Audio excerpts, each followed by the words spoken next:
Good morning. Today's topic is infectious mononucleosis. Coming to the etiology, infectious mononucleosis is an acute, self-limited disease of adolescents and young adults that is mostly caused by the Epstein-Barr virus, which we call it as EBV, which is a member of the herpes virus family. The Epstein-Barr virus, also called human herpes virus 4 (HHV4), is one of the 8 viruses in the human herpes virus family and is one of the most common viruses in the humans. Infectious mononucleosis, which is also known as heterophile positive infectious mononucleosis, is EBV viral infection, which is most commonly characterized by fever, sore throat, lymphadenopathy, and atypical lymphocytosis. Coming to the epidemiology, Epstein-Barr virus infections occur worldwide. These infections are most common in early childhood with a second peak during late adolescence. By adulthood, more than 90% of the individuals have been infected and have antibodies produced in the body to the virus. Infectious mononucleosis is usually a disease of the young adults. The incidence of infectious mononucleosis currently ranges from 50 to 100 cases per 1 lakh population and peaks at ages 15 to 19 years.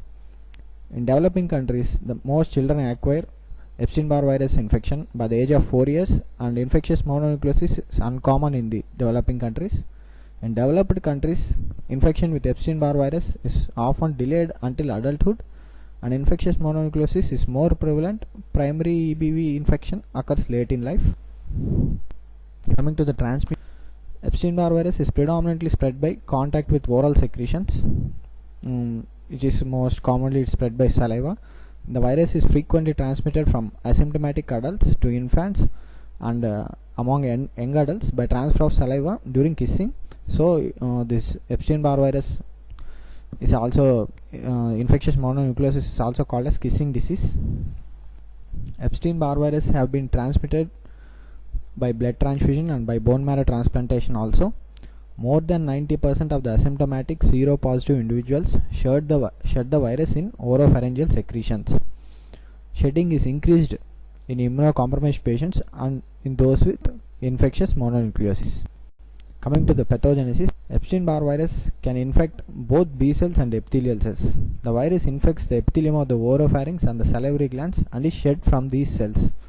The virus replicates first within epithelial cells in the pharynx, which causes pharyngitis or sore throat, and later primarily within B cells, which are invaded via their CD21 receptors. The host immune response involves cytotoxic T cells or CD8 T cells against infected B lymphocytes, resulting in enlarged atypical lymphocytes. The virus then spreads through the bloodstream.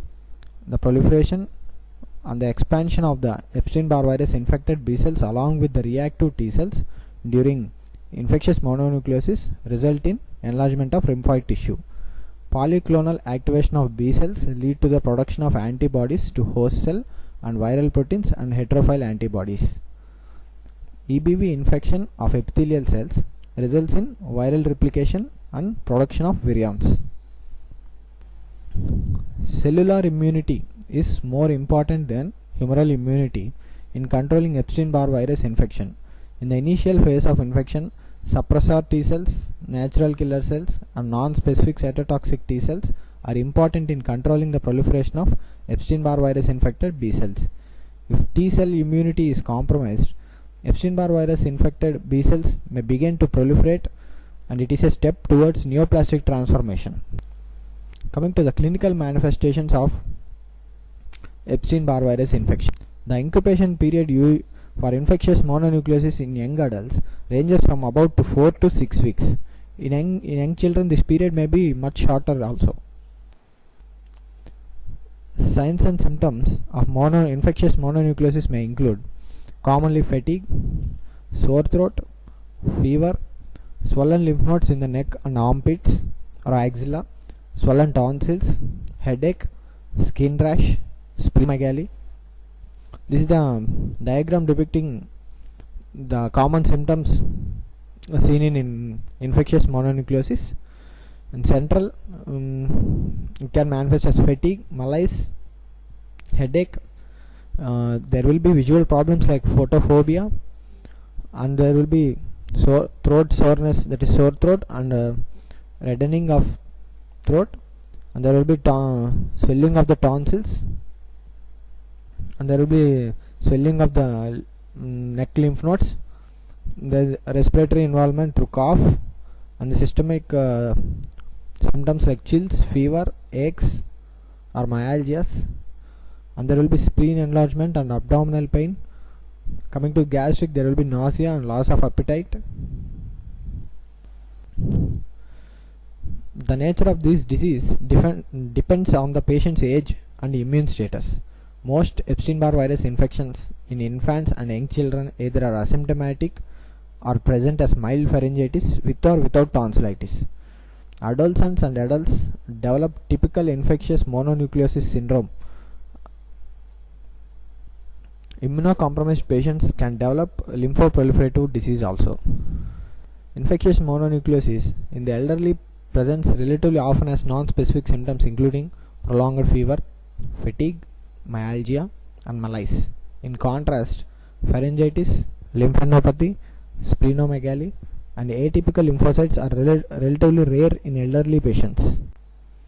Fever is usually low grade and is most common in the first 2 weeks of the illness.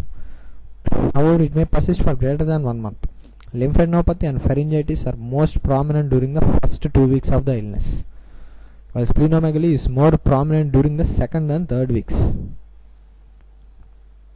Lymphadenopathy most affects the posterior cervical lymph nodes, but it later may become generalized. Enlarged lymph nodes are frequently tender and symmetric, but are not fixed in the place, which it means the nodes are not fixed to the underlying fascia. The nodes can be moved. This is a diagram showing the pharyngitis, which is often the most prominent sign of the infectious mononucleosis and can be accompanied by the enlargement of the tonsils with an exudate. Coming to the diagnosis, the laboratory findings include white blood cell count is usually elevated and peaks at 10,000 to 20,000 microliter during the second or third week of illness. Lymphocytosis is usually demonstrable with greater than 10% of atypical lymphocytes. The later cells are enlarged lymphocytes, that is, the atypical lymphocytes are nothing but enlarged lymphocytes that have abundant cytoplasm, vacuoles and indentations of the cell membrane.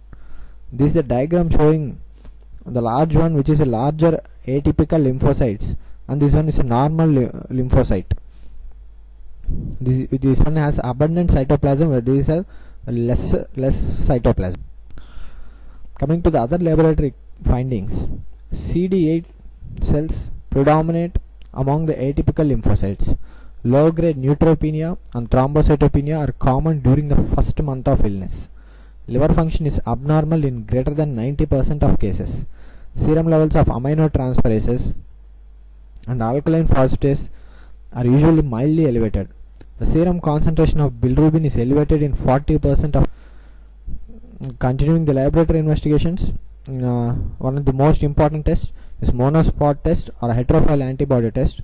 In this heterophile antibodies, the patient reacts to the antigens from animal RBCs such as sheep RBCs and horse RBCs. This antibody is produced by the infected B cells. The antibody is negative in the first week of the infection, and once the infected B cells clears, the test will be negative.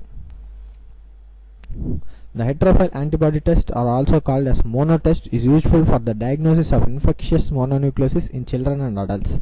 A titer of greater than or 40-fold is diagnostic of acute Epstein-Barr virus infection in a patient who has symptoms compatible with infectious mononucleosis and atypical lymphocytes.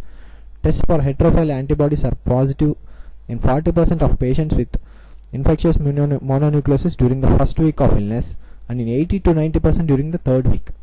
Therefore, repeated testing may be necessary, especially if the initial test is performed early.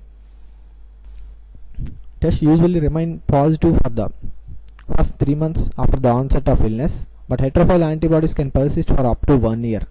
These antibodies usually are not detectable in children less than 5 years of age, in the elderly, or in patients presenting with symptoms not typical of infectious mononucleosis.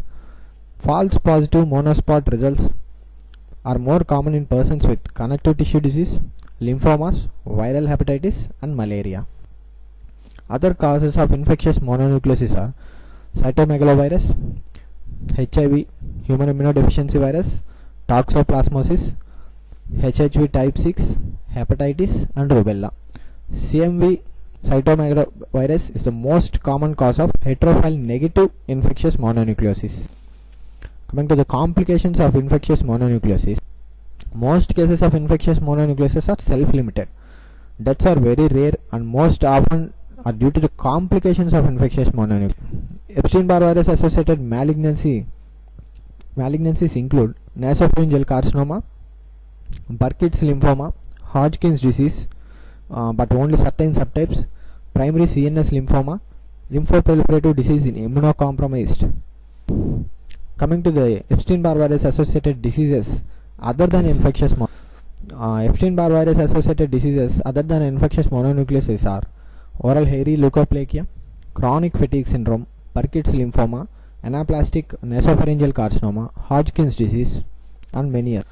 Coming to the treatment part, therapy for the infectious mononucleosis consists of supportive measures with rest and analgesia. There is no treatment for mononucleosis, but supportive care involves resting and drinking plenty of oral fluids. The illness resolves without treatment, but symptoms may last from several weeks to months. Glucocorticoid therapy, that is steroids, is not indicated for uncomplicated infectious mononucleosis and in fact may predispose to bacterial superinfection as we suppress the immune system. Prednisone 40 to 60 milligrams per day for 2 to 3 days with subsequent tapering of the dose over 1 to 2 weeks has been used for the prevention of airway obstruction in patients with severe tonsillar hypertrophy, for autoimmune hemolytic anemia, and for severe thrombocytopenia. Glucocorticoids have also been administered to a few selected patients with severe malaise and fever and to patients with severe CNS or cardiac disease. Acyclovir has had no significant clinical impact on infectious mononucleosis in controlled trials. Acyclovir at a dosage of 400 to 800 milligrams 5 times daily has been effective for the treatment of oral hairy leukoplakia despite common relapses and some cases of chronic active Epstein-Barr virus disease. The post-transplantation Epstein-Barr virus lymphoproliferative syndrome generally does not respond to this antiviral therapy. When possible, therapy should be directed towards the reduction of immunosuppression. Most patients treated with ampicillin develop a macular rash. This rash is not predictive of future adverse reactions to penicillins. This is the diagram showing the macular rash in infectious mononucleosis after treating with ampicillin. Other treatments can be interferon therapy, antibodies to CD20, infusion of donor lymphocytes are often effective for stem cell transplant recipients, infusions of EBV specific cytotoxic T cells, infusion of autologous EBV specific cytotoxic T lymphocytes. The isolation of patients with infectious mononucleosis is unnecessary. Thank you.